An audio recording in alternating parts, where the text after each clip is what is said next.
where do we where do we start?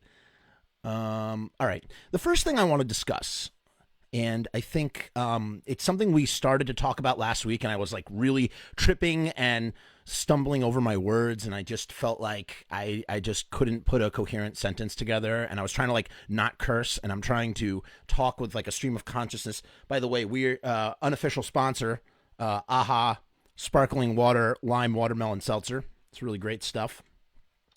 Ah, yes.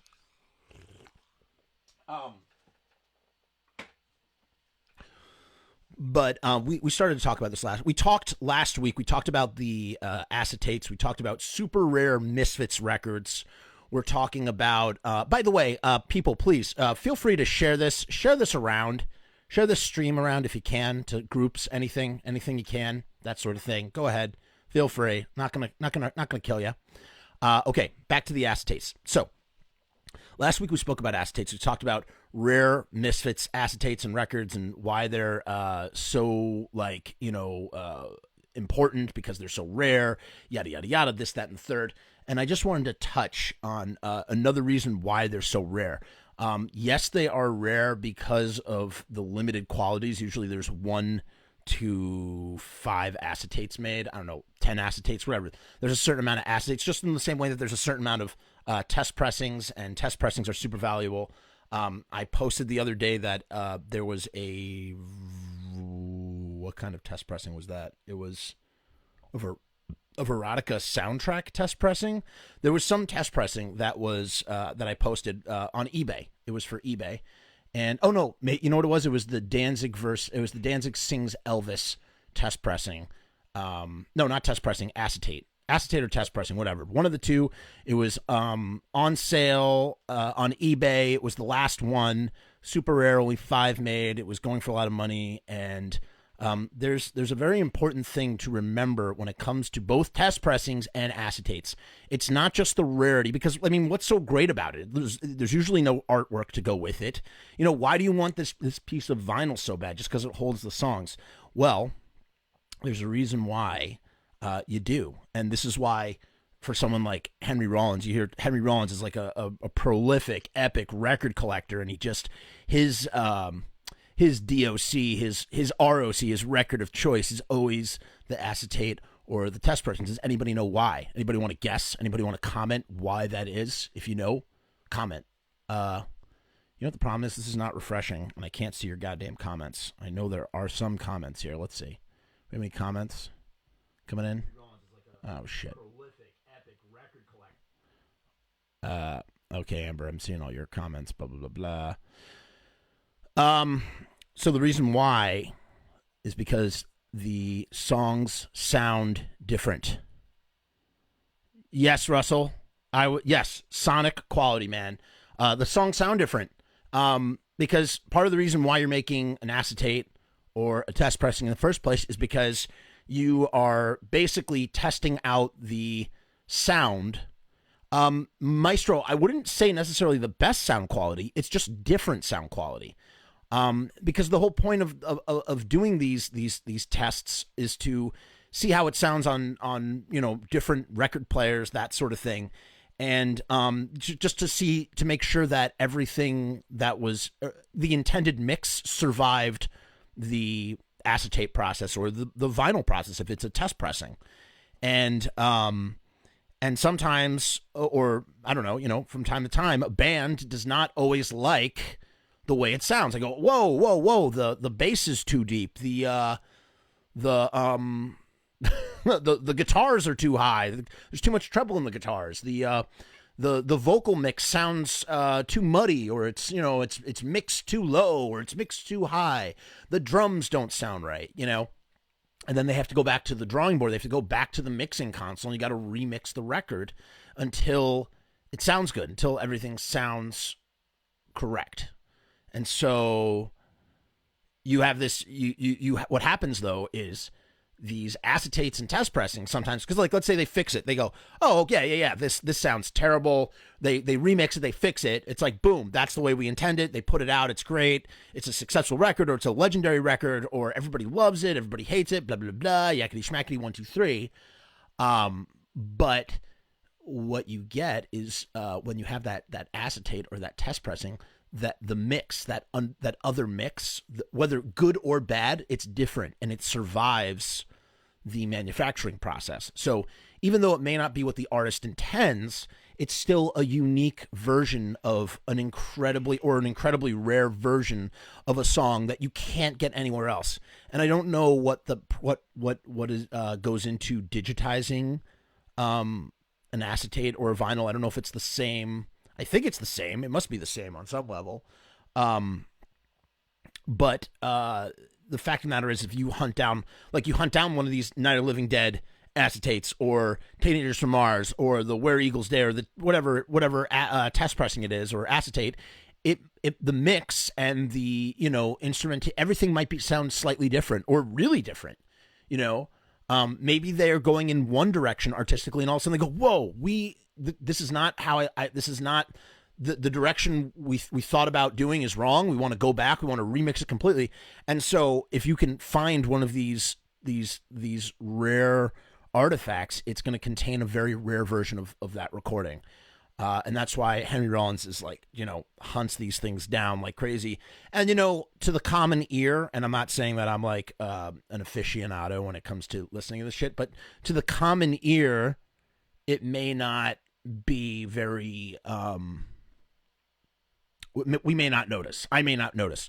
But to someone like Henry Rollins, who has like the best sound system in the world, and like he just, can hear everything, every little thing, every little bing, bang, boom, that sort of thing, he's going to notice. And he's going to be like, whoa, like the bass is slightly off, or the bass is slightly, I don't know.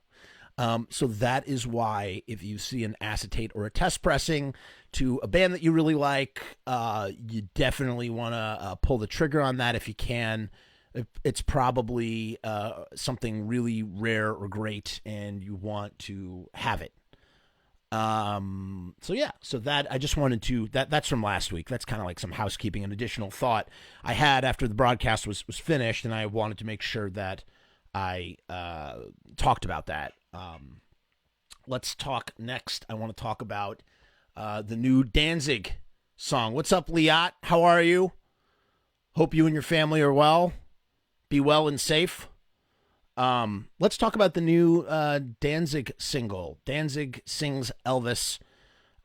We've been waiting on this record for quite some time. Danzig has slowly over the years been recording Elvis songs anytime he's in the studio, and he has so many Elvis songs that he actually had to, not use. Oh, hey, what's going on, Franny? Sorry, I'm doing two platforms right now. I'm on Facebook too, so I can't see. I'm not paying attention to the Instagram, but what's up? How you doing? Hope you guys are well. Congratulations on your anniversary. So Danzig's been recording this thing for a very long time, and it's finally coming out. And with any Glenn Danzig, whatever Danzig release, it takes 1,000 years to come out for whatever reason, whether it's a lyric book or a soundtrack or this, that, and the other. Glenn likes to do things in piecemeal. Nothing wrong with that. That's kind of how he was also making his movies, I guess, too. But he from his new interview, he did an interview with Rolling Stone. I'm doing this whole thing of Elvis songs. He tells Rolling Stone in an interview about his love for Presley. I still have to retain my identity while paying tribute to Elvis.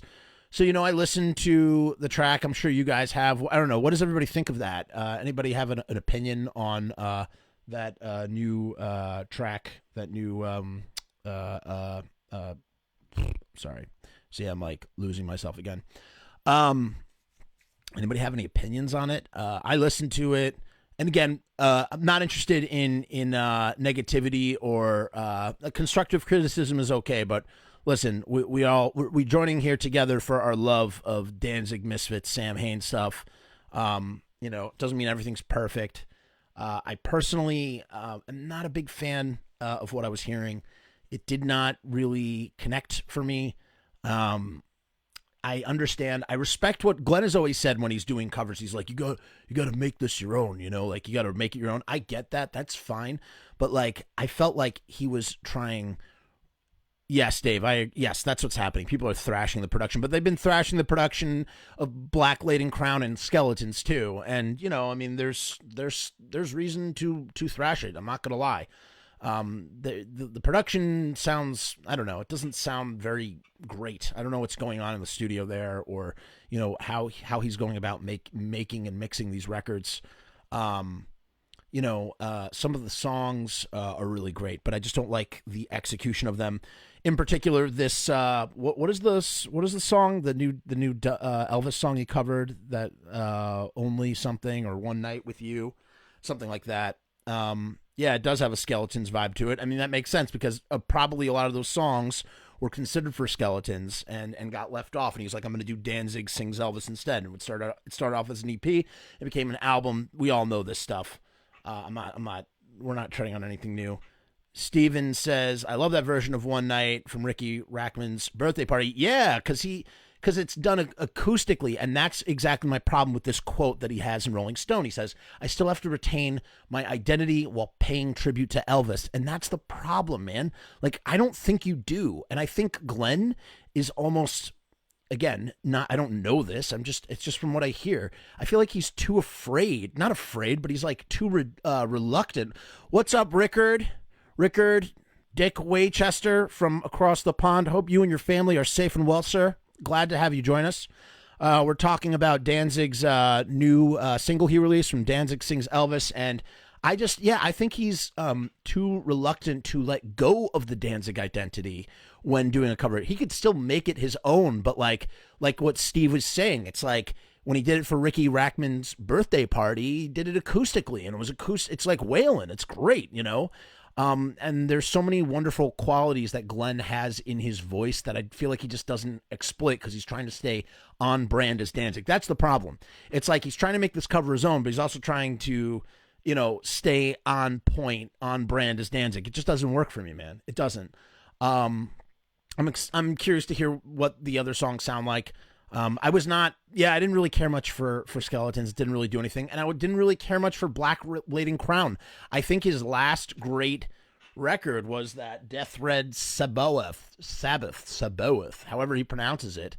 I really, really like a lot of those songs. And, he talks about how he sort of went with an old school approach to recording them.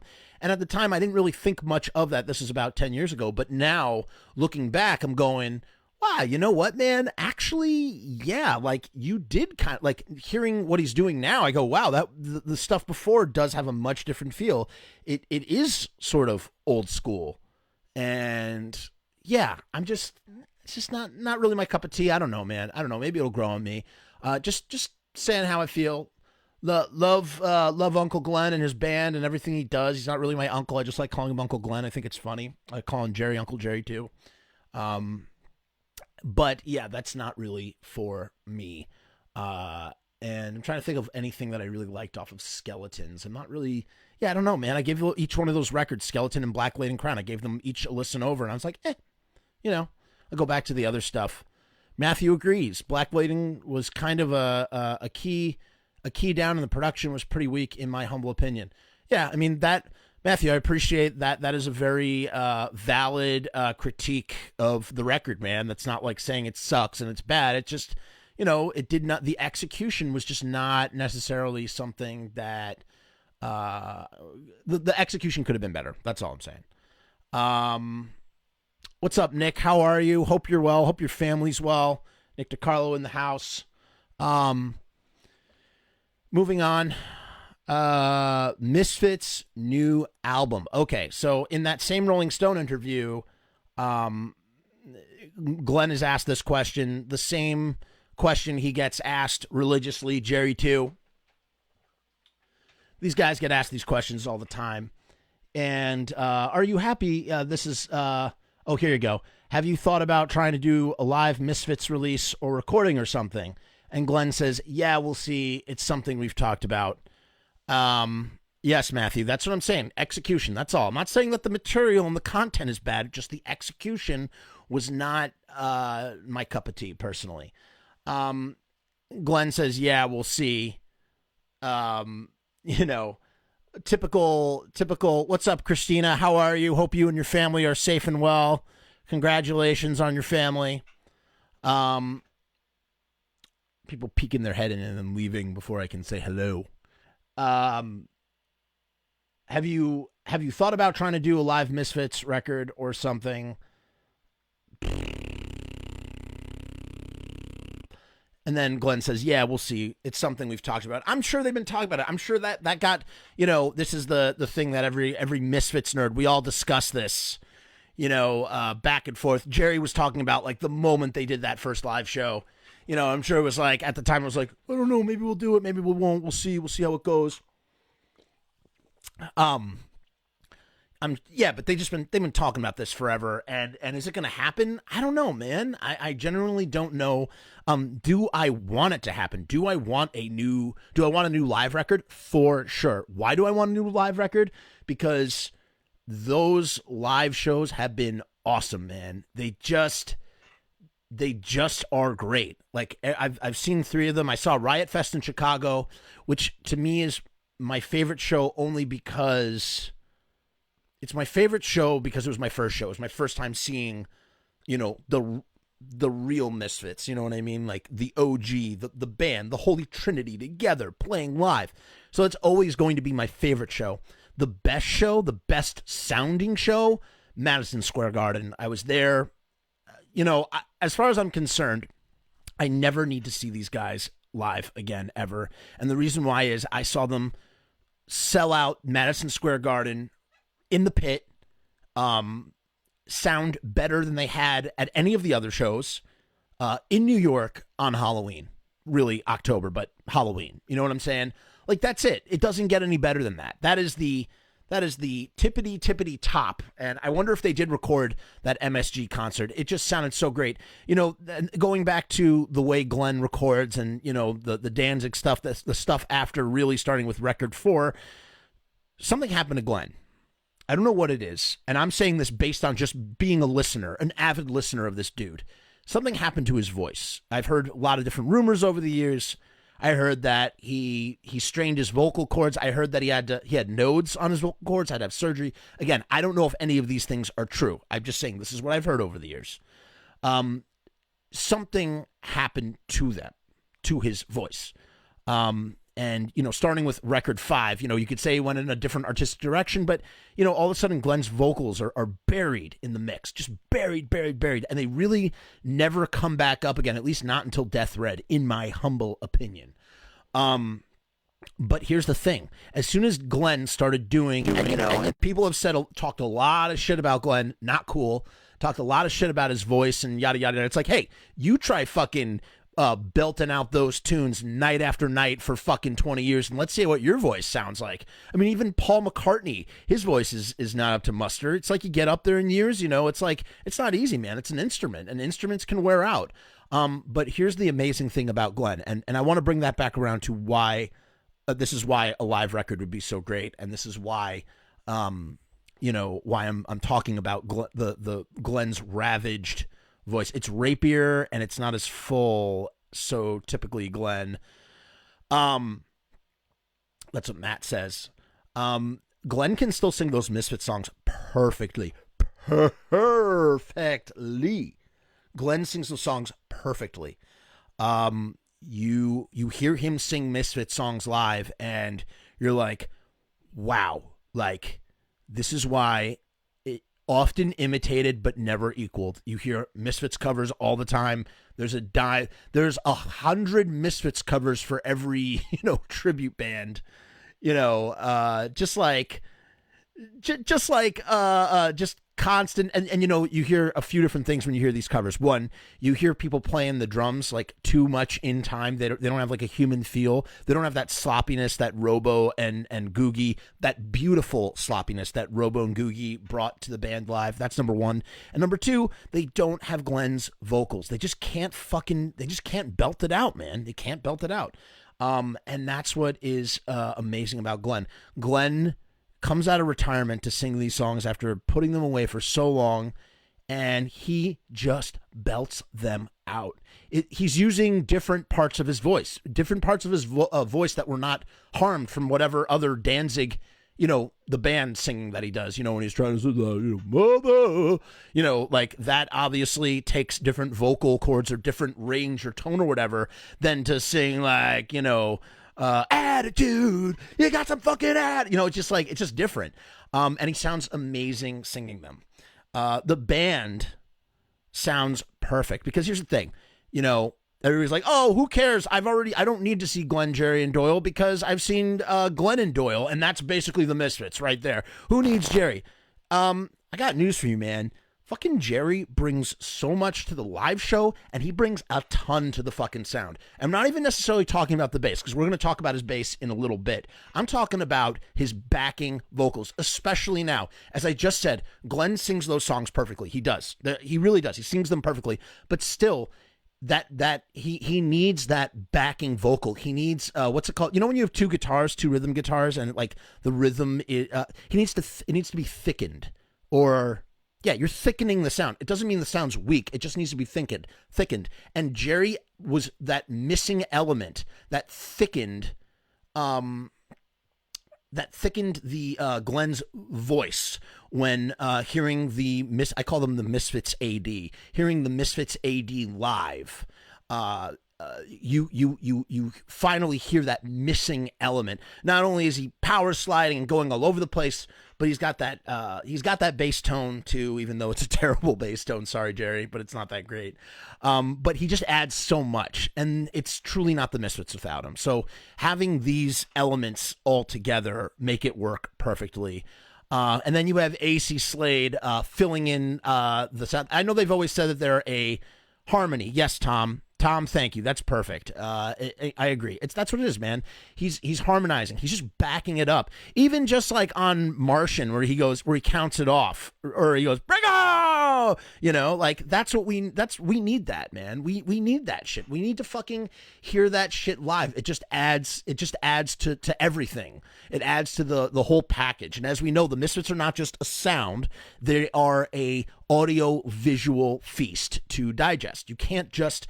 It's not just the listening, it's also the imagination, it's also what you're seeing on stage. So you have AC in the background, he's filling out guitar stuff, and you have, what's-his-face, and you got Dave behind the kit. Again, I've talked about how I think Dave plays it, he plays things a little too perfectly, but, it's still great, he's still doing a great job. They're just really fucking tight live. I want a live recording of that. We need a live recording of that. I want the proper EVILIVE 3.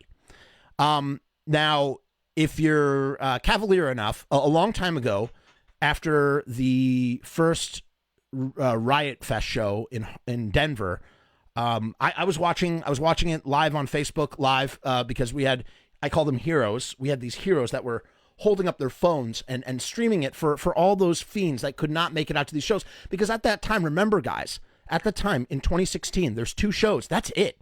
Like, we didn't know what the state of we didn't know what the state of things was. Who knew whether these dudes were ever going to fucking play again? Who knew if maybe after that first show in Denver, they were just gonna, just like freak out on each other and just never come back, you know what I mean? Or get into a big fight. We didn't know the volatility behind the scenes. So it was imperative that if you could afford to make it out to these shows, make it out to these shows. That's why I couldn't make it out to Denver, but I was like, it was $150 for the Riot Fest ticket. It was $150 to fly to Chicago, and I crashed on a friend's couch. And that was the price of what it cost to go and be on the floor pit for MSG and the Prudential Center in New Jersey. So it was like, for me, it was, and boy, what an experience that first time. 84,000 people in the crowd, man. You have Rob Zombie has just finished playing, and you can feel the pressure as his crowd surges towards stage, their stage right, or stage left. They're pushing. This front of people is coming from the side. You could feel the pressure building, just ready to fucking explode. You know what I mean? Marcus, you got to get on that shit immediately. I think things are stable enough now. They're just making too much money, man. When you're making over $1 million, I don't know that for a fact. If you're making over $1 million for a fucking show, everybody talks about it. They're making $1 million or whatever, probably more than $1 million, not including the merch that they're getting. Money is good. It's like that saying, right? One country. A country that has a McDonald's is never going to attack another country that has McDonald's. That's like the That's what they say about like democracies or whatever, even not democracies, capitalist countries. What's up, Umberto? How are you? Welcome to the fold.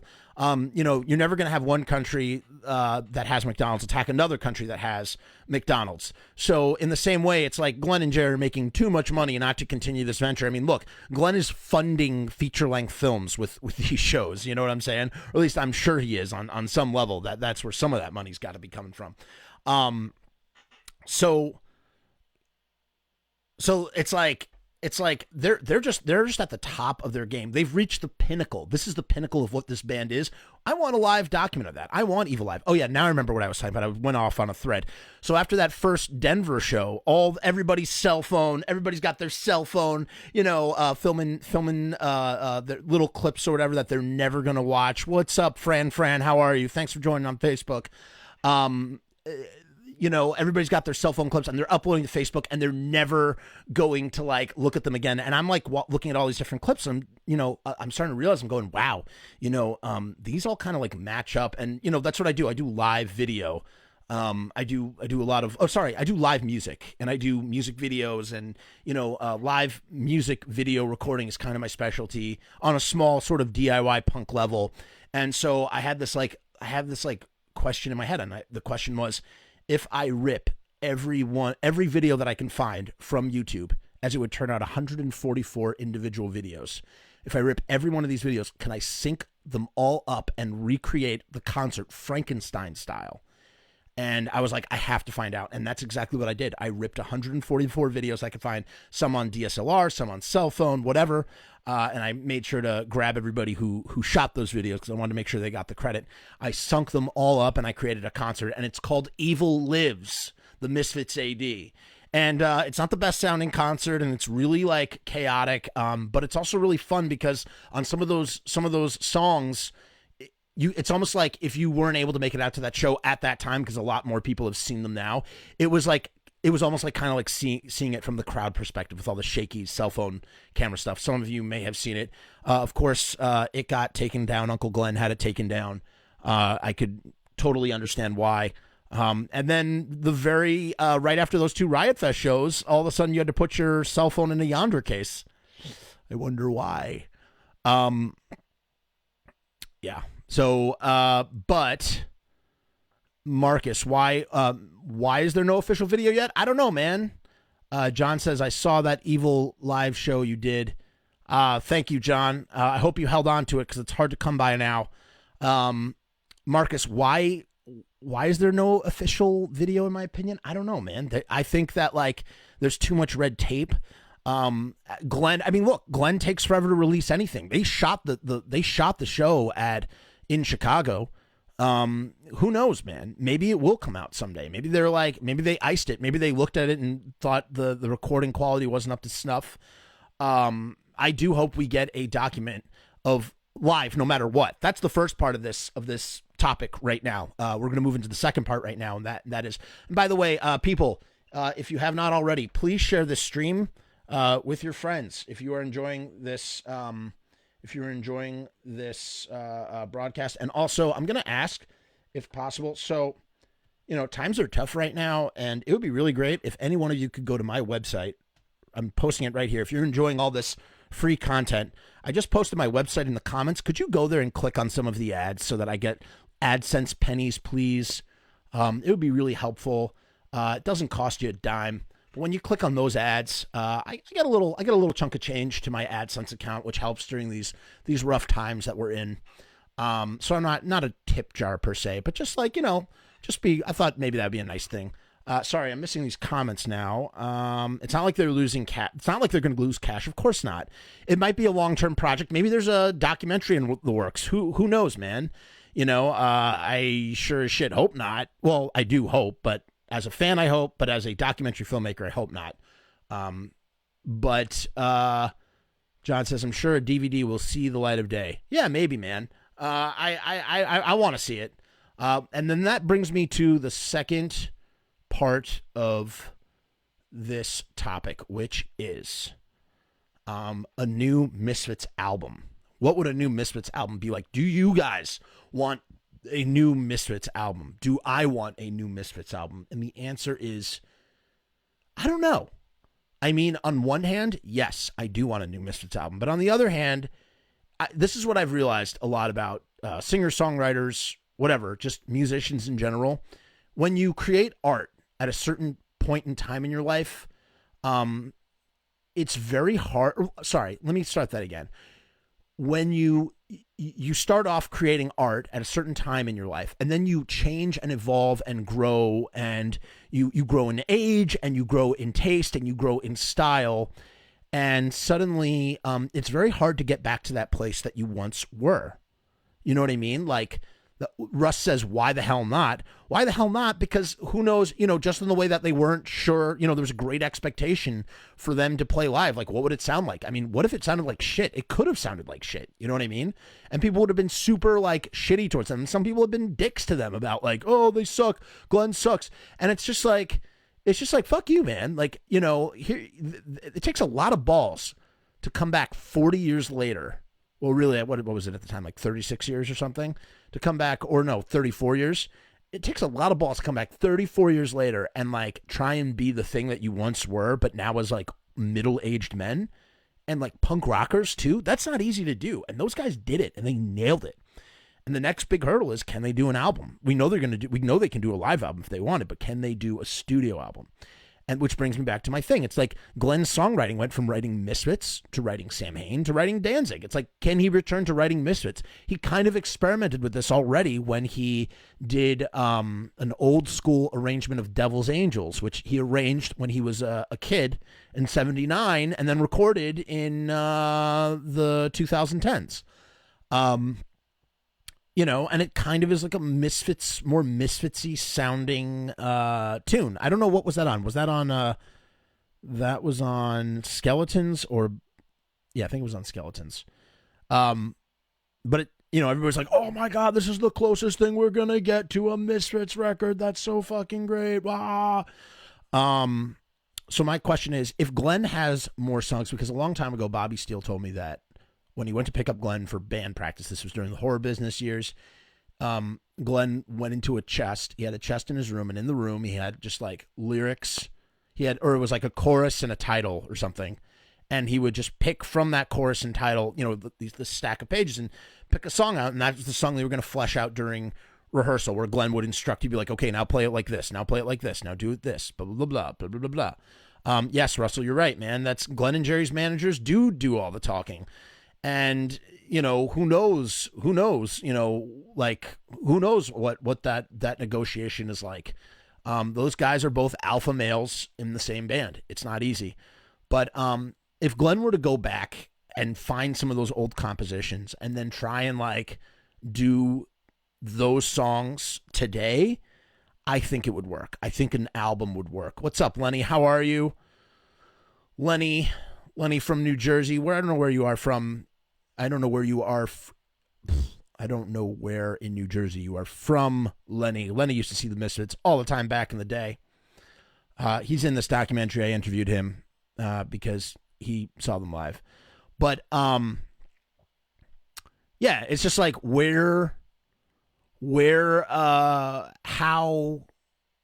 how would they record content, new songs? Is Glenn just going to write new Misfit songs? I don't think so. And I don't think, the other thing is, it's like Jerry is a songwriter too. I'm not saying let's not talk about what kind of songwriter he is, but he's a songwriter. He writes songs. It took him a long time to become a songwriter, but he in fact is a songwriter. I mean, shit, he wrote he co-wrote or wrote some of that stuff in the 90s, and he wrote that Devil's Rain album that he did. And I'm sure that Jerry, is going to want to have a say in that, whether Glenn thinks he should have a say or not, whether, it's like there's so much red tape that comes in with this shit, and then it's like, who's going to play the guitars? Is he going to let Doyle play guitars, or is Glenn going to be like, no, I play the guitars? Because Glenn practically plays everything on the records these days. He has Tommy doing guitar for him sometimes, and then he's doing guitars, bass, and drums, from what I understand, from what he said in interviews, especially with the drum stuff. You really don't think of Glenn as a drummer. But he did the drums on Black Candy for Death Red, and they sound fucking great. He also did half of the drumming on November Coming Fire, if you don't realize that. That is not all London May. London May came in to the band as they were recording, and he was able to record half of the songs, I believe, and the other half was Glenn. So Glenn was drumming as far back as, 1986 on some of this shit, and he drummed for himself on his single, Who Killed Marilyn in Spook City, but that drumming was not particularly great. I feel like that record is more like, I want to see that I can track all these by myself, and I did it.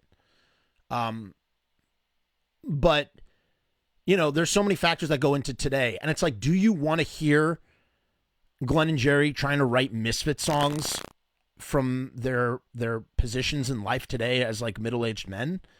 I don't know, man. I don't think I do. But now, if they were able to find songs that Glenn had written in the 70s and never used, now that is something I would want to hear.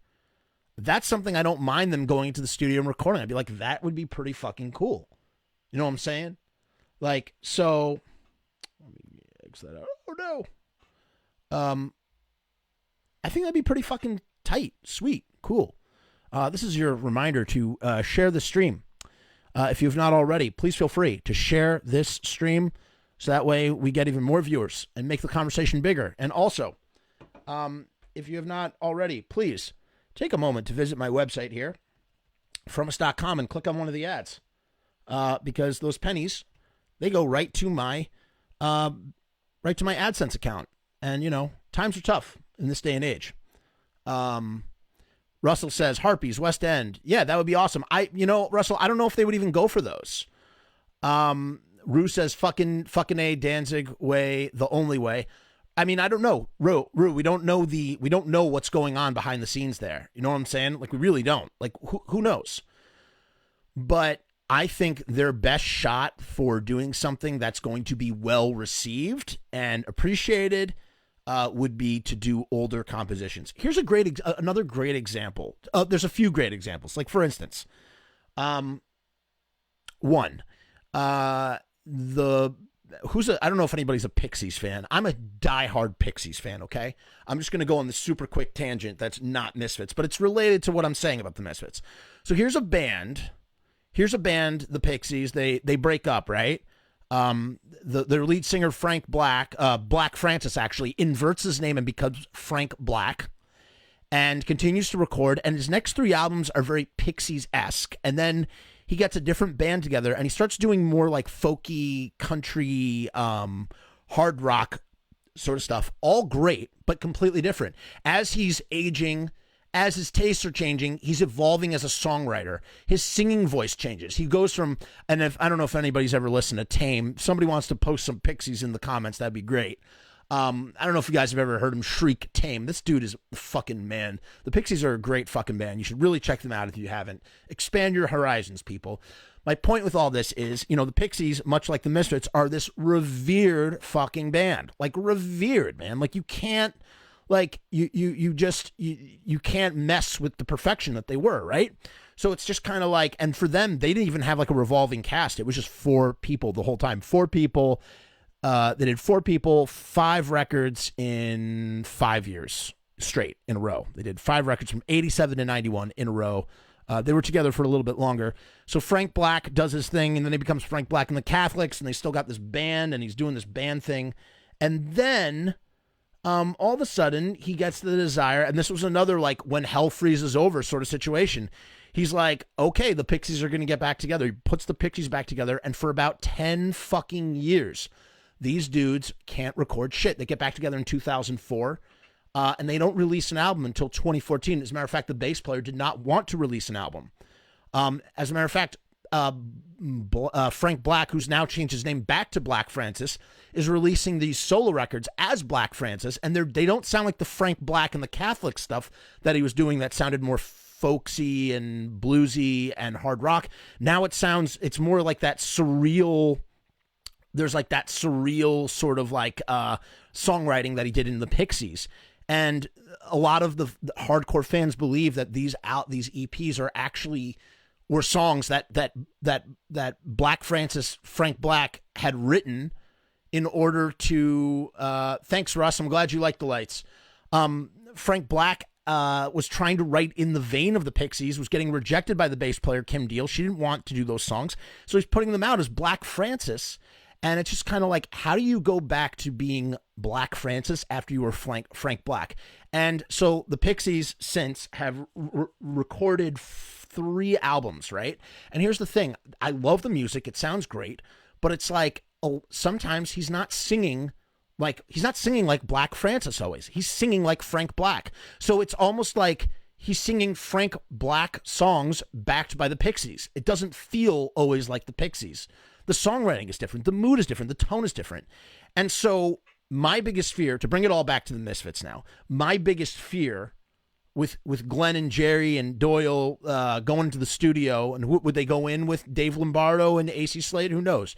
My biggest fear with them going back into the studio is that what we end up getting is a Misfits record that is all Danzig songs. And when I mean Danzig, I don't mean Glenn Danzig. I mean Danzig. I mean shit that you would hear off of like Black Laden Crown. You know, again, Devilman. I've talked about this before. Devilman is always like, he views it as like an evolving, like just an evolving band. Like the Misfits, Samhain, and Danzig are all the same band, fronted by Glenn. Glenn's songs, Glenn's image, Glenn's vision that has just evolved over the years. That Danzig is the final form of the Misfits, right? So it's like, how can he go back and start writing? And I'm sure that's why there's been some ambivalence. I could imagine Jerry and be like, "Come on, Glenn, let me write a couple songs. I got some great songs." You know, it's probably incredibly complicated. It's a complicated situation. And like I said, if they're going to do old school Glenn Danzig compositions from when Glenn had that mindset, while still in the Misfits, the original Misfits, I say, wow, please, whatever it sounds like, even if it doesn't come out that great, let's fucking hear it. I'm down. Like, fucking A, great. But if they're going to if he's going to write new stuff, I don't know if I want to hear it. I'm too afraid. I don't want to the expectations are so high that I don't want to be let down. I don't want to hate on anything. You know, a lot of the interviews that I did for this documentary, people have said over and over again, the Misfits left a beautiful corpse. They lived fast, they died young, and left a beautiful corpse and a beautiful fucking legacy. And that's the problem. It's a fucking legacy. And it's like, every new thing that they do fucks with that legacy a little bit. You know what I mean? And it was a huge risk to go live. It could have sounded terrible. Instead, they sound better than they ever have. They sound better than they ever have on any of those old shitty live shows. I would take the Misfits now over the old Misfits any day of the week, So it's really, what's up, Curtis? How are you? Thanks for joining us. So it's just it's a whole thing. Let's move on now. Okay, wait. Actually, before we move on, this is what Glenn said about those Misfit shows, or that Misfit blah, blah. This is what Glenn said in that Rolling Stones interview about how the Misfit shows have been going. Are you happy with the way the Misfit shows have been going? He goes, yeah, shit. We sold out Madison Square Garden. As a matter of fact, we oversold it. Back in the day, all the bigwig promoters and record label people were like, punk band in Madison Square Garden. Of course, we're a punk band. I don't know if that's right. It might be. At least a punk caliber. Maybe there or something. But when you think about like their caliber, they're in the history of punk Madison Square Garden. The first punk band there, and sell it out.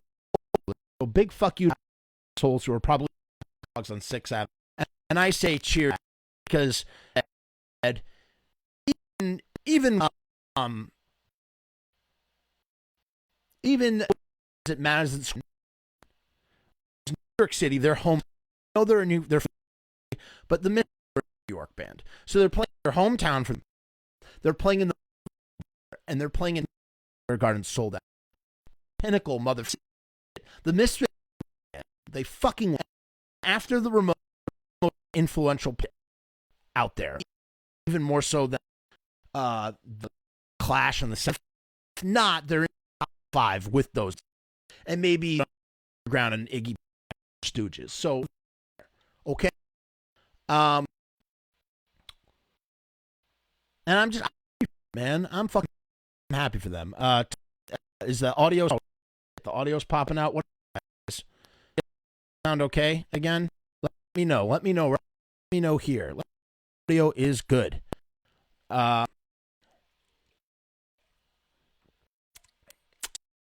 Let's just back up to what Steve was saying for a minute. Here, Steve Wig, Misfits Central. When London made, he did not have enough time before recording.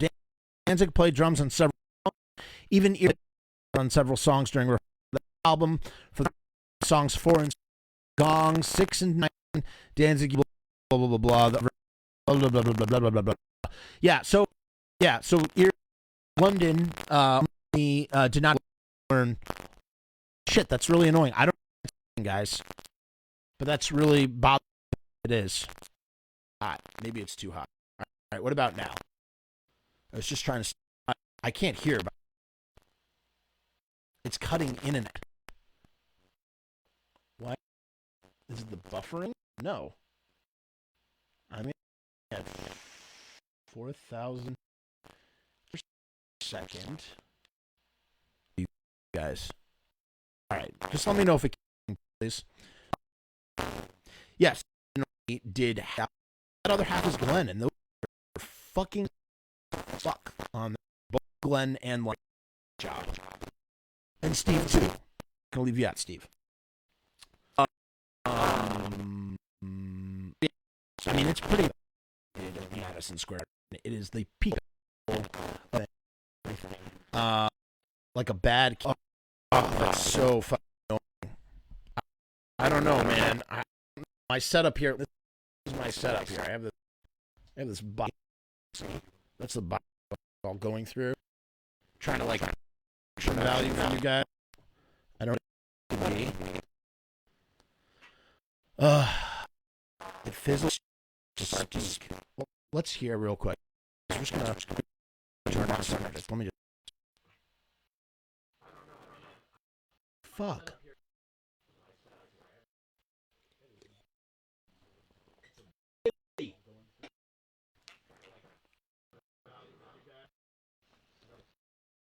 That really makes me worried.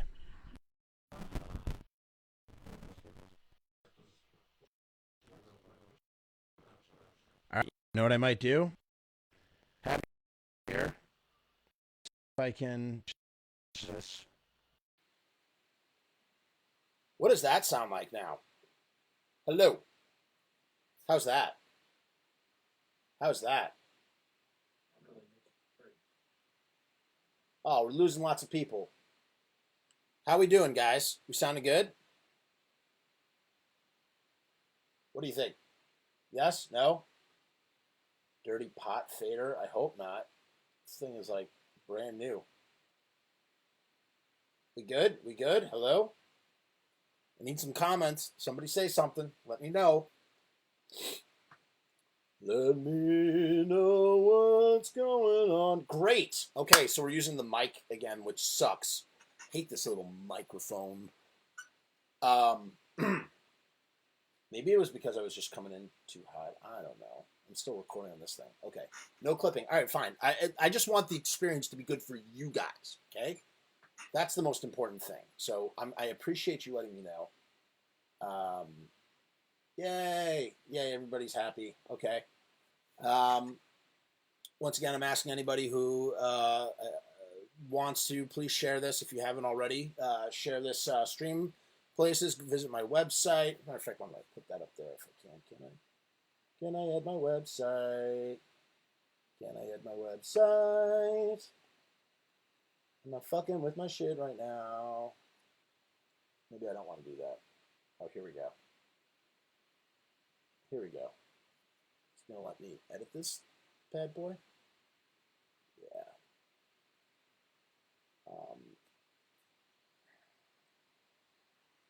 Please go to my website, www.frumess, my last name.com, and click the ads so I get some AdSense Pennies. We have more topics, guys. This is not gonna be a very long broadcast though. Not like we did a marathon. How many? Man, we did a long ass time last time. I was just having a lot of fun. Right, there we go. We're back. We're back and better than ever now. Moving on. Oh boy. All right. This is going to be a really fun topic, maybe. Maybe you will think so, maybe not. We have more topics, guys. First, let's see if we have any comments here. You good now? Everybody's saying you good. Sing Harpies as a test. Sing Harpies as a test. Do do do do do do do do do. I'll rip my guts out for you. Come on, I just sang. I sang on request. Click some ads on my website. Do it. Okay, I'm gonna shut up with the plugin. Okay.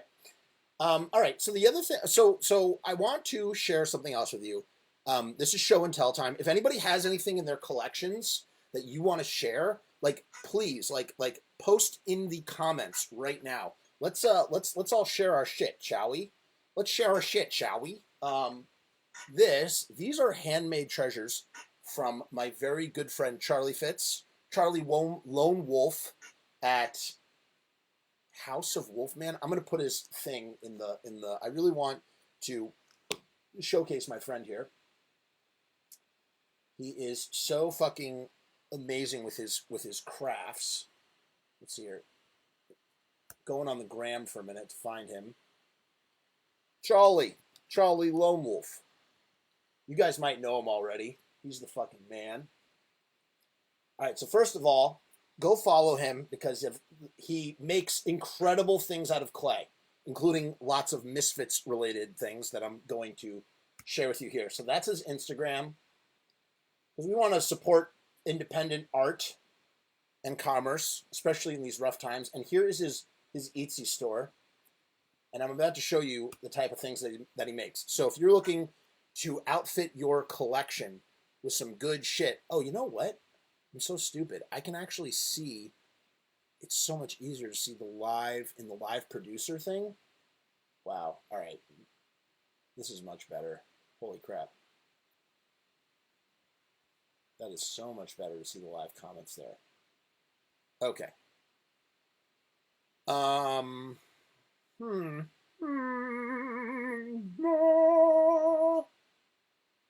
Guys, what was I doing? I totally forgot. Okay, yeah, now I remember. All right, so Charlie, my buddy Charlie Fitz, he has a passion for making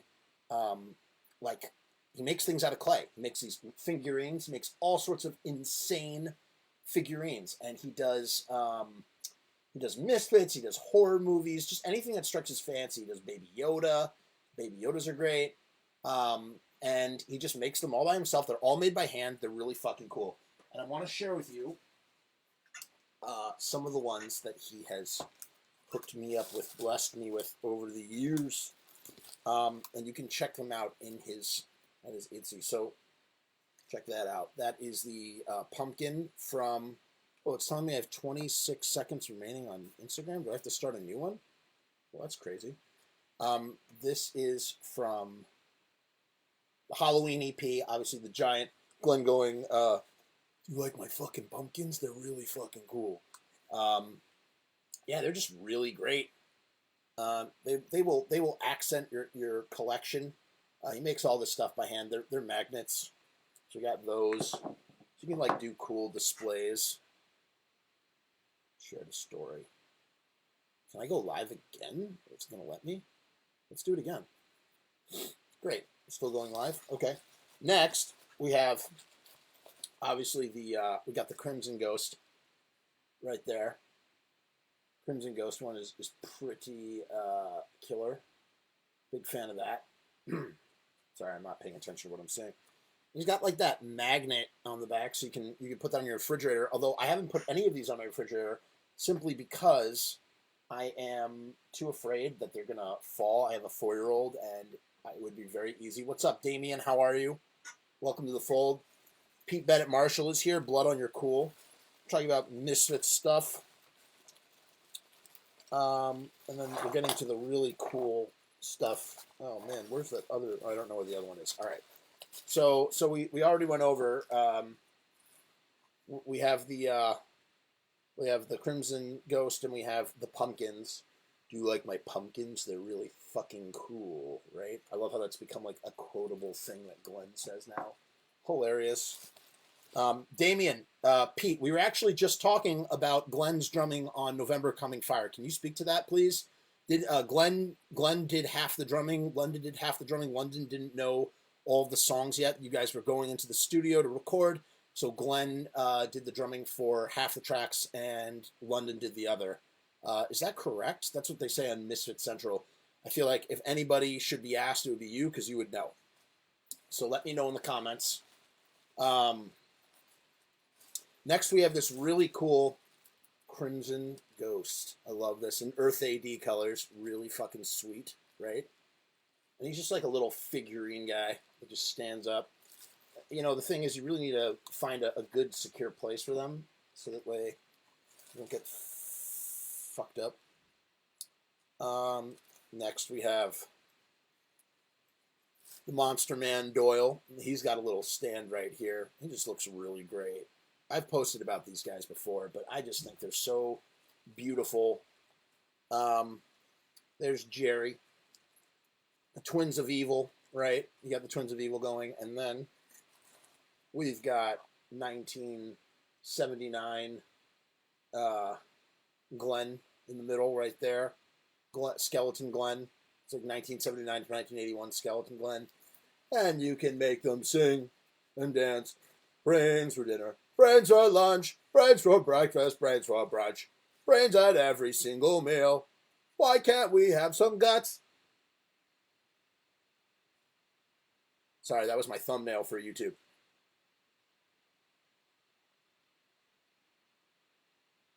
I'm going to screenshot that later. Yeah, they're just really cool, man. So check out Charlie in his shop. He just makes really cool shit. Really proud of that dude. Took his passion, man, just like the Misfits, you know. That's what, I mean, why do we love the Misfits story so much at the end of the day? What is it about the Misfits story? What is it about the Misfits story that is so, that makes everything, that makes it so special that we have to go over it and pour over every detail? I think I know why, and it's part of like what my documentary is about. The Misfits story is like the punk rock American dream. You know what I mean? It's a bunch of guys that sought out to do this cool, creative project, completely DIY, by themselves, and you know they couldn't get a record label, so they're going to print up their own records, you know, make their own T-shirts, you know, silkscreen their own posters, tour on their own, and just do it their way and become this huge, legendary thing in the process. And it's just like, it's every like merchandising / branding / American. Russ says I should pursue a solo singing career.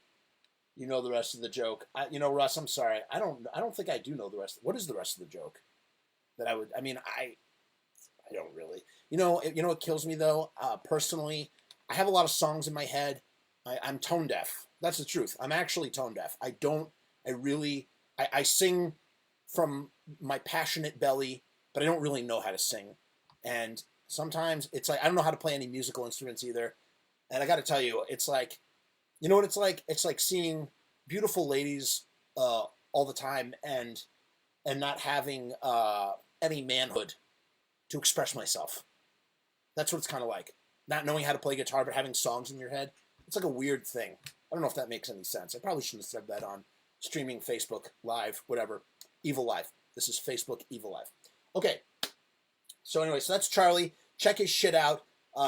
Just like the Misfits themselves, Charlie just takes his DIY passions and he's built this amazing business. So yay for Charlie.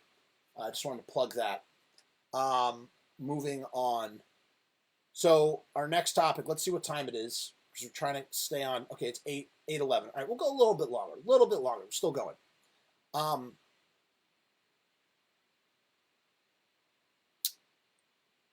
do I want to actually save that for next week?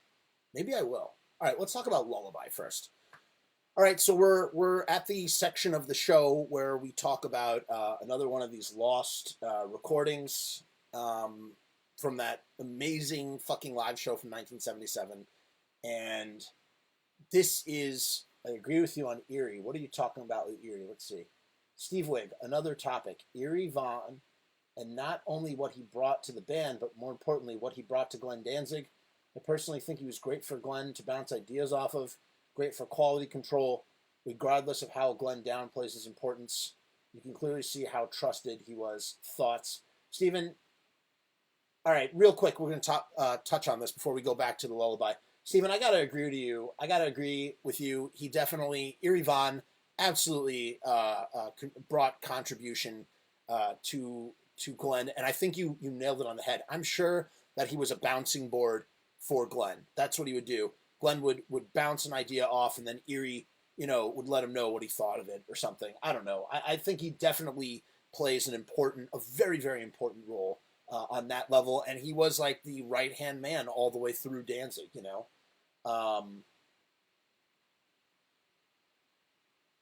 says that Glenn has said that Eerie was a way better bass player than Jerry. I'll have you know, though, Jerry on this recording that I'm talking about, that I've been talking about this whole time, by the way, my fingers look like this because I cut them on glass. I'll have you know that, man, Jerry's actually a pretty fucking solid bass player when he's not doing this. Jerry only. When he's like plucking the strings on some on the early shit, he's fucking great. And he is really great with Manny. We're going to talk about that in a minute, actually. I just want to see one other dang. All right, so let's talk about Lullaby. So this is track number 9, or this was track number 9 in the set list that they played at this live show, 1977. You've heard the story before. We've talked about it the last 3 shows. If you haven't, go find them. They're on YouTube. They're on my page. Go find them and yada, yada, yada. Here's my notes for Lullaby. You've never heard Glenn Danzig croon the way he croons on Lullaby. Mind you, again, we've already heard the song Infant Stranger. We've already heard the song Harpies in the Night, and we've heard West End Avenue. It's like, how could this possibly get any crazier? And it's like, oh, there's another Law song called Lullaby. Same shock. It's the same shock that, I had listening to Infant Stranger, and it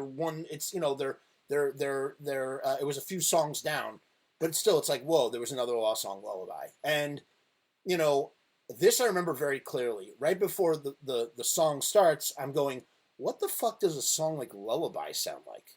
Because he starts off, he says, this one's called Lullaby. So I'm like, Lullaby? What does Lullaby sound like? Infant Stranger sounds like a crooner, and it's like, what could Lullaby possibly sound like? And this is my thought at the time. You've never heard Glenn Danzig croon the way he croons on Lullaby. Last week I talked about how Infant Stranger sounds like a cross between The Doors and a very dark Frank Sinatra serenade. Manny's drums seem to be... Oh, so let me comment on that for a minute. So yeah, that's pretty much what it is. Again, it's very fucking Doorsy, but it's Doorsy by the way of Frank Sinatra, just like Infant Stranger. It's dark, man. It's dark, but it's a crooner. Manny's drums seem to be playing as much to the vocal as they are keeping the beat. So there are some drummers out there that play to the vocal, and they don't play to just keep the beat. A great example is Keith Moon. Keith Moon's holding the beat, but Keith Moon is such a fucking fancy player or whatever, maniac of a guy, that he's also playing to the voice. Same thing, I guess, could be said for John Bonham, right? So that's kind of like what Manny is doing a little bit here. There's a lot of there's a lot of drum rolls or some fills. Glenn opens the song with a croon that he hasn't done on any song since, and I truly fucking believe that. When hearing that song, it blows your mind, because you're like, what does Baby Lullaby sound like? It sounds something like this. It goes like something like that. his voice just out of the gate. Like the song doesn't build. There's no fucking instrumentation to get you to that. He just starts going. It's just like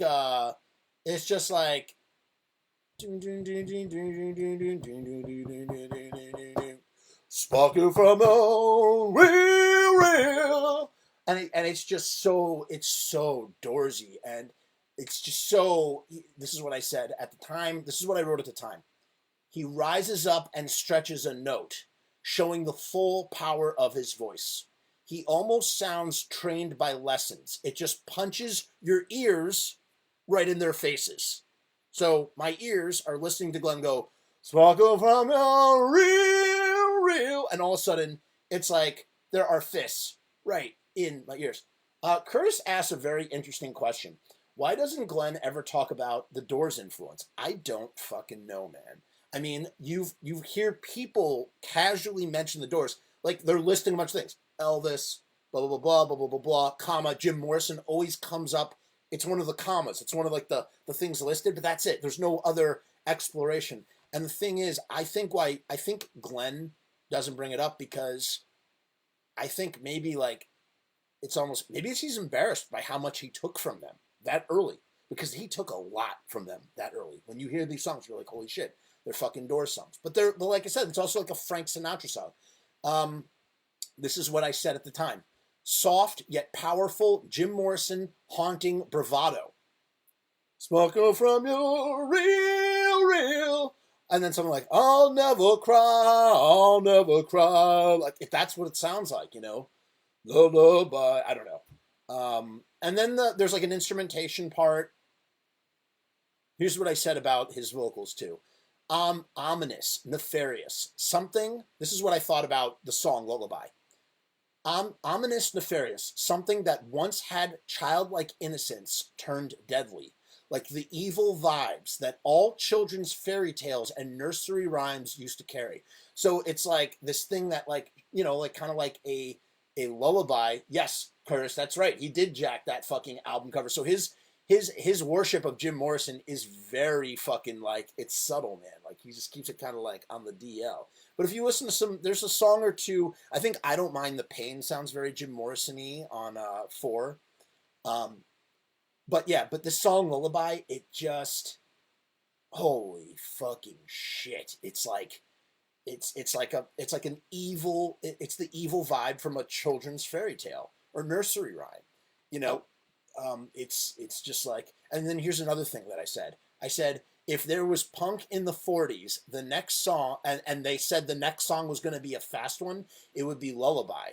There's a menace and doom, but it too is like a waltz in its own way. So it's like, if, like you have like swing music or whatever, like soft music from the 40s, when you think about 40s singles or whatever, like I would imagine that Lullaby would be like the punk rock version of one of those songs. And it's just like, and it starts off with this, son about a real, I'll never cry, lullaby. I don't know. Now, here's where I want to talk about going back to Jerry's bass playing and Manny's drumming. Ready? There is really something to be said about the chemistry between Jerry Only and Manny Martinez as a rhythm section. They seem to be so locked into each other. As important as a rhythm section is in rock music and in all music. So, I mean, in general, a rhythm section is a very important thing. It seems to be taken to another level when there is no guitar to speak of. So because it's just drums, bass, and piano, like the bass and drums take on like extra roles besides just being, holding the beat and being like the rhythm section.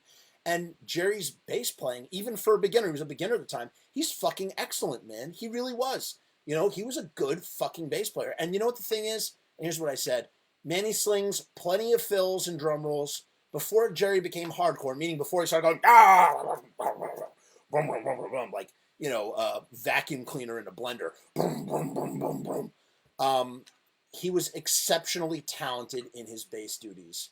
That is not to say he was not later on, but like Doyle, I feel like they slipped into niches. That's what they did. Jerry Only and Doyle found a thing that they're really fucking good at. They're really good at being this image of these big hulking dudes that play their instruments in a very particular way on instruments that they designed themselves. You know, these guys workshop their own guitars. They know a lot about, whether you love them or hate them, whether you don't think they're talented or not, they know a lot about fucking instrumentation, and they know a lot about fucking making musical instruments, because they fucking build that shit themselves. Know what I'm saying? So there's something to be said for that. And I think they, you know, learned a lot of that from that dude, George Germain, that we spoke about last week. You know, like he showed them that stuff. And so it's like, but you can hear like, there's definitely some like the blossoming talent in Jerry, and then it's just like, it stops. You know what I mean? It's like they were more concerned about the image and being like meaner, harder, and faster. And so it's like everything kind of goes to shit. All of a sudden, Glenn is speeding up his singing. He sounds like a ferocious Wolverine instead of an evil crooner. You know what I mean? You need pockets of sound or pockets of space. There needs to be space in the song for proper croonage. And there isn't in the later versions of those songs. Hey day, people want to talk about hey day. And they're fucking great, and we love them. I love them. But, you know, it's like, attitude. You got some fucking attitude. Instead of attitude. You got some fucking attitude. You know, it's like, it just doesn't, there's more urgency. It's more about the energy than it is about the music itself. So there's that. There's that to be said. But yeah, there's definitely some chemistry between Jerry and Manny, and Jerry is really filling things out with his fucking bass, man. And this was my thing. I said, I feel like they slipped, Jerry and Doyle, I feel like they slipped into niches and never really grew in their instruments like they could and should have. Like, on one level, you know, fucking Doyle can play a rhythm guitar like, you know, he plays rhythm guitar like fucking Johnny Ramone. Like, he has that downward buzzsaw, you know, technique. But that's all that he does. And he does, like, he knows how to do the elephants. He bends the neck of his guitar, you know, makes that crazy sound. And Jerry, you know, just does a brum, brum, brum, brum, brum, brum, brum, brum, brum, my, you know, vacuum cleaner in a blender. And that's it.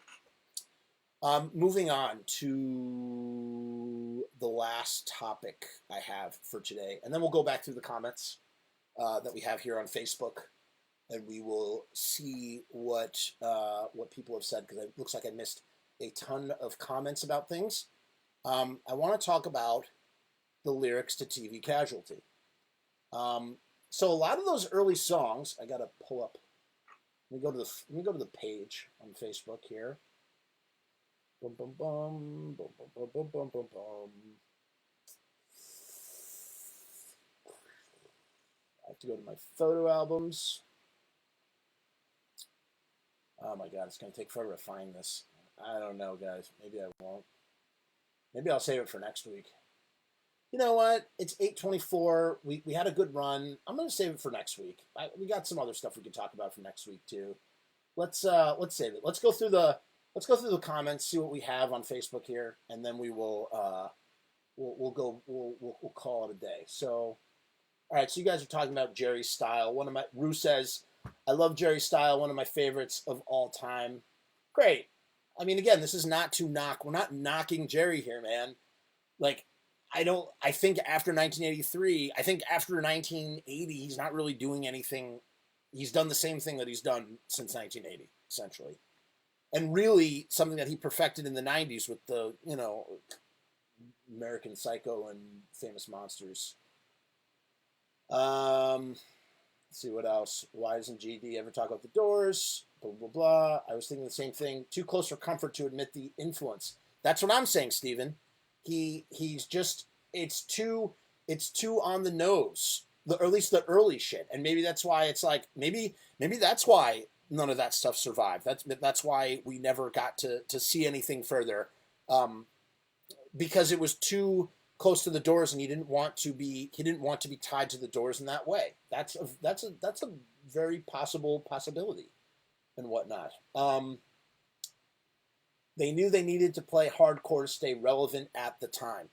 So I don't know if relevant is the right word. I would say that, you know, they just sort of hopped from scene to scene. It wasn't so much relevance as they see what all the other guys, they're getting on these hardcore bills, right? Because they're playing with guys like the Black Flag and the Necros.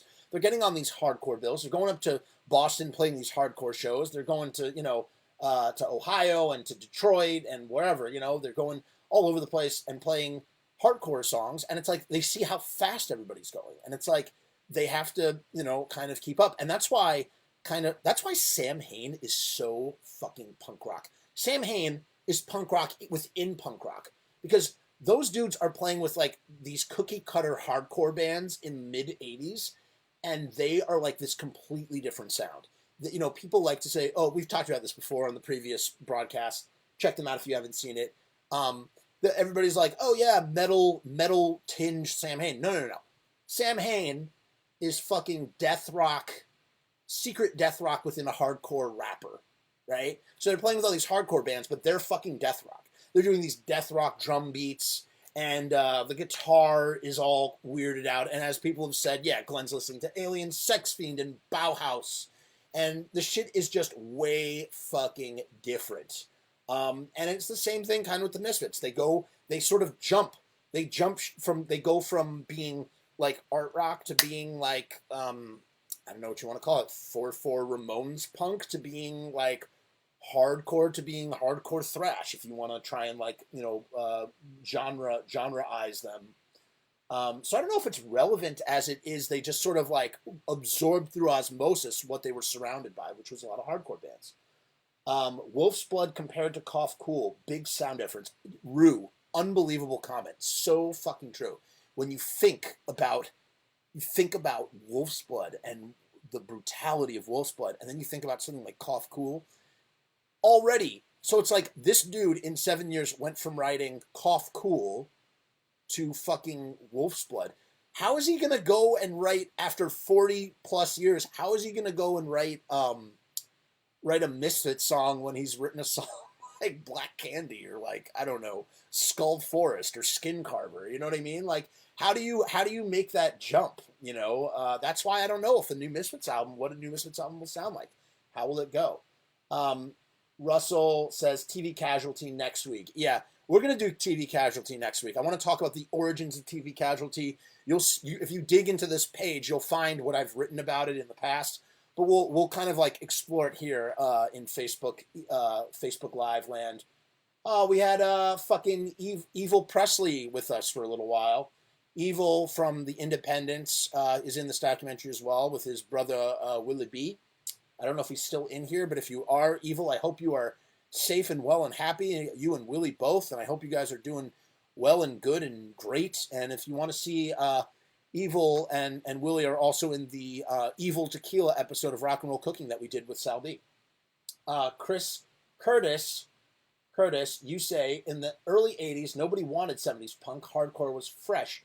Well, Curtis, again, I think you have to go, I think it's the second episode. I do a whole breakdown of there's a divergence. I'm not going to go into the whole thing again, but there's a divergence, and it has to do with record labels. Record labels are like, how can we package punk? How can we sell punk to the masses? Well, we got to take the softer sounding punk, the more commercial sounding punk, and we're going to call it new wave, and all the other shit is going to be hardcore, the stuff that's too hard, or if you want to like get really semantical, that stayed as punk, and then the offshoot of punk was hardcore, right? So you have the split. Punk stays the same. You have the bands that jump to new wave, and I can give you 1,000 examples of those. Blondie is one of them.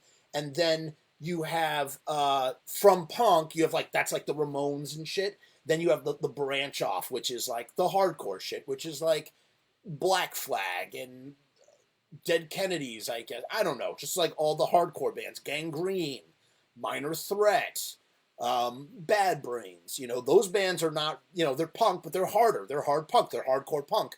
And they're certainly not new wave. So it's like there's these diverging things there. That's my take on it. And yes, Skin. All right, so if you guys go and find the Electric Factory from 2005, it's Danzig, and then it's Danzig and Doyle, and then back to Danzig, and Glenn opens with Skin Carver. And me and my friend Jordan Danzig, as I used to call him, we used to joke because Glenn he does this weird, he's like swimming through air, when he like comes out to do Skin Carver. That's when he started opening with the song. It's a great fucking opener. I love starting the set with Skin Carver, and everybody's going Skin Carver, Skin Carver, and then Tommy Victor like comes on. He's like trying to be like all hot shit with his like guitar solo. So he's like,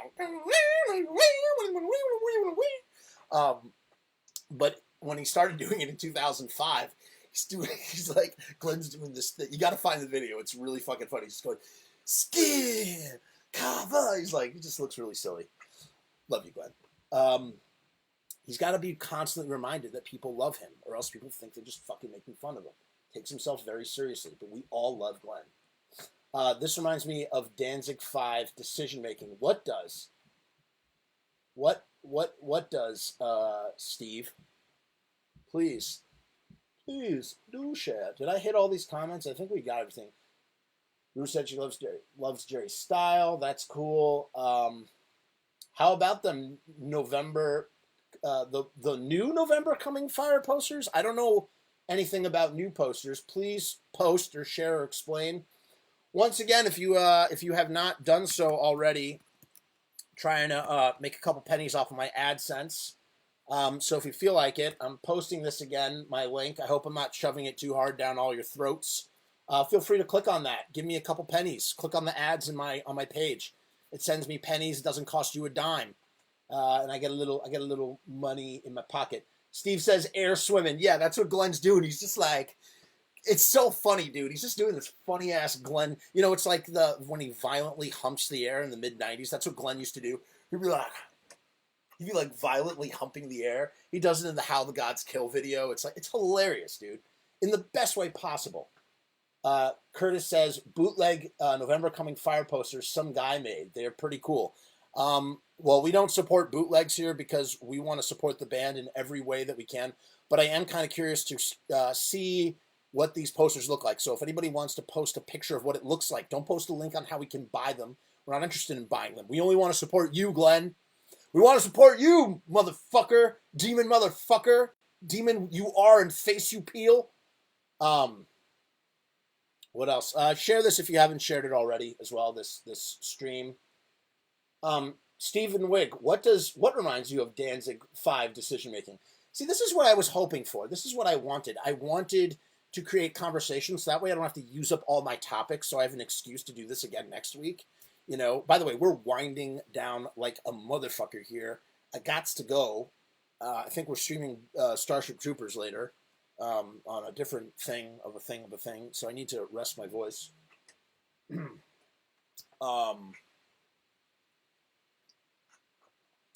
Kind of still does something like that during Death Comes Ripping. Yeah, but it's not like Skin Carver air swimming. There's nothing like Skin Carver air swimming or mid-90s violent air Danzig humping where he's just like, you know what I'm talking about, where he's like this. It's just so great. Kind of gargoyle air swimming. Yeah, he's gargoyle air swimming Glenn. It's great. Someone needs to make a GIF like that for Facebook. We need that GIF. Anything else? I don't know, man. I don't know. Are we all done here, guys? Nobody, once again, I've asked so many times, does anybody have some goddamn posters, or not posters, sorry, any like records or anything cool, show and tell that they want to show and tell with us? That would be fun to do. One thing I do want to check, tell me right now, since we're at the end of our broadcast, I'm going to change back to my microphone here. Please let me know what this sounds like. How now? Is it all fucked up? Myself. Anybody comment? Anybody? How do I sound? Again? Am I? One thing I do want to tell me, since we're at the end of our broadcast, I'm going to back to the phone here. Let's see. I'm about to out. Oh fuck. Yeah, it's cutting in and out. I that is because, but it wasn't doing that the whole time. That sucks. I really hope it's not a problem. I hope it's a connectivity problem, because I don't know how to.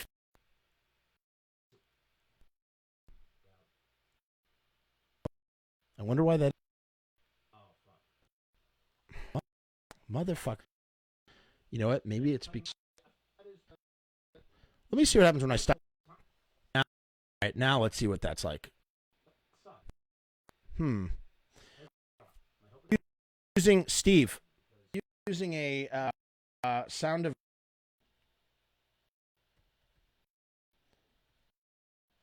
Mix 3.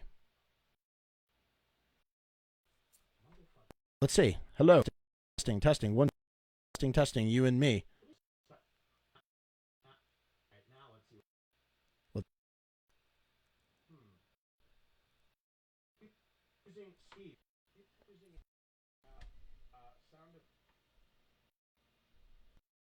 That's an interface problem. It makes me feel better.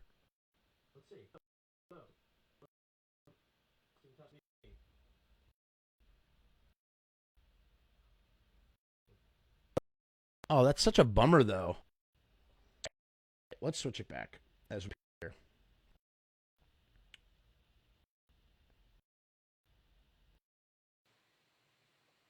Interface problem makes me better. All right. So now I'm back. We're really at the end here, guys.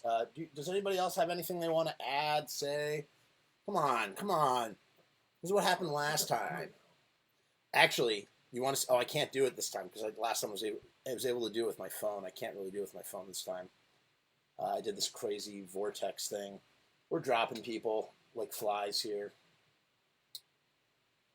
After you brought the volume up, it clipped shortly after. So it might be a buffering thing. Who fucking knows?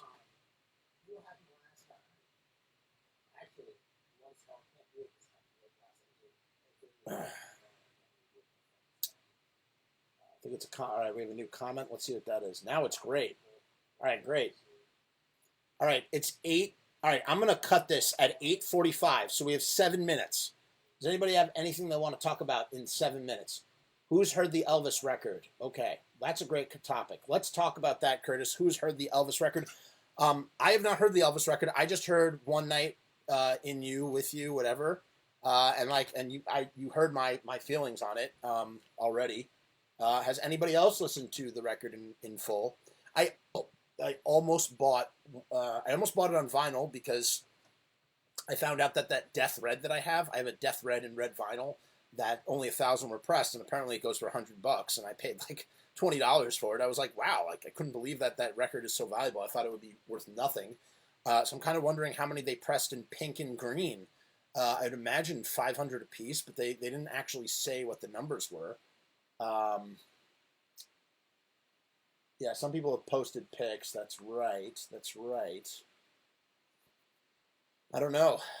I don't know. I don't know, man. I'm hoping that some of the other stuff is going to be good, better than what we've heard. But who knows? I'm gonna shut this off because we're not using it anymore. Curtis, you have it on red too. Yeah, I feel like everybody had it on red. I feel like it's not that. I feel like it's a very common record, but there's only 1,000 of them pressed. So apparently, it is valuable on some level, some way, shape, form.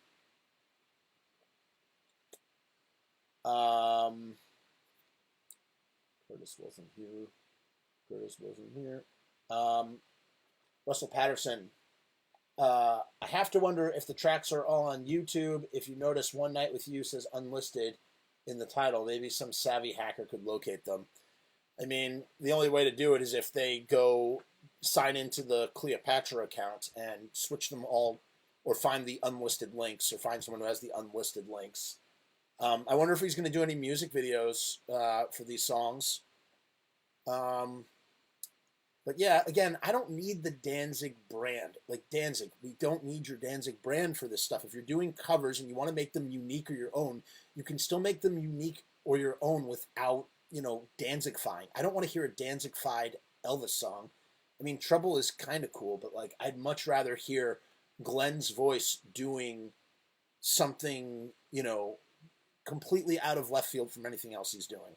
And you want to know something? I want to say, well, maybe I should really talk out until after I've seen Verotic, but I think it's fucking great that he's making movies, even if they're so bad that they're good or whatever people think about them, and that he's doing this death spaghetti western. You know, I'm glad. You want to know why? I think it's great that he's just out there. He's always out there, fucking trying new shit. Even if his execution is old hat, he's still trying new things, and for that I'm grateful. But you know, I think what would really lend, besides doing a new Misfits album, if he could dig up old lost Misfits songs, I think the thing that would really serve Glenn, or the thing that I would really love to hear, is for Glenn to go in that acoustic dark blues Johnny Cash cycle. You know, maybe it could be more guitar based, like rock guitar based, not like sort of country acoustic. But it doesn't even necessarily have to be bluesy, but just something along those lines. It's just to try something different, a different sound. I'm kind of sick of the metallic Danzig sound. I feel like he's explored everything that he needs to explore with the Danzig sound. That's what I'm trying to say. That's the thing. He's explored everything that he could possibly explore, and that's why, you know, Black Laden Crown wasn't so well received. You know, he's done it all. He's done it all with that sound. We don't need. We're good. We're good. Just the way that he explored everything that he needed to explore with Samhain. It's like, all right, now like moving on. Like, what's the next phase? What comes after Danzig? You know. Curtis says he's heard that they are very true to the originals with Danzig added to them. I said it. Danzig sings Cash. I don't want Johnny Cash songs. Just do like dark songs that he's written. You know, I'm sure you could take any one of those Danzig songs and strip them down, like really strip them down and acoustify them, or just strip them down to electric guitar. A lot of the songs kind of already sound that way. They do. People say that they sound a lot like demos. Digging the blue tape on my walls. That's just painter's tape that I have there to hold up these lights. It's just there. My whole basement office is a real mess right now, but maybe you'll appreciate this.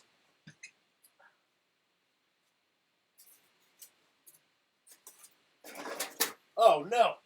I knew that was going to happen. Son of a bitch. Motherfucker. Gotta clean that up. This is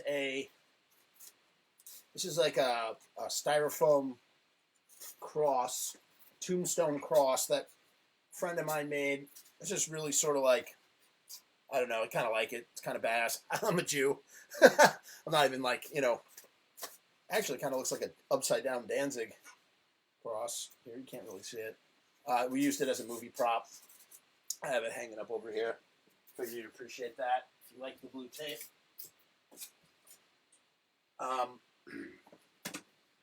You know, Glenn does a thing with his book collection. Maybe one day I'll do my DVD collection.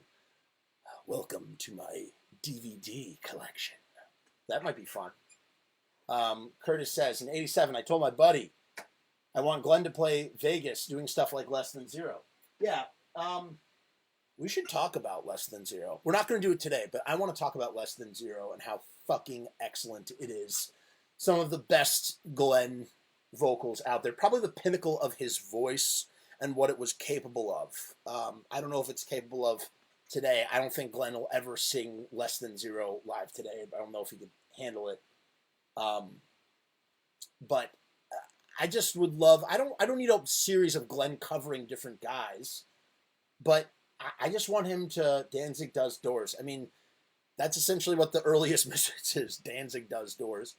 I just want to hear him do like, you know, different. I just want to see a different approach to his songwriting that I'm sure he's capable of. And you know, again, ultimately, this dude only loves doing things that he wants to fucking do. If he wants to fucking do it, he's gonna fucking do it. If he doesn't want to do it, he's gonna be like, "Fuck you, I'm not gonna do it." Right? So I don't know. Oh, okay. That seltzer is now soaking into my sock. That's a weird feeling. And it is 8:45, and I made a promise. The promise I made was that I was going to stop recording at 8:45, and that is what I intend to do. So, guys, this was so much fun. Thank you again for coming and joining. Please, please, please, if you haven't already, go to my website. give me a couple clicks on my advertisements. Get me some AdSense pennies. This was a lot of fun. I'll be checking through the Facebook comments just to see what we got going on there. Well, we got Steve Zing on Instagram. What's up, Steve? How are you?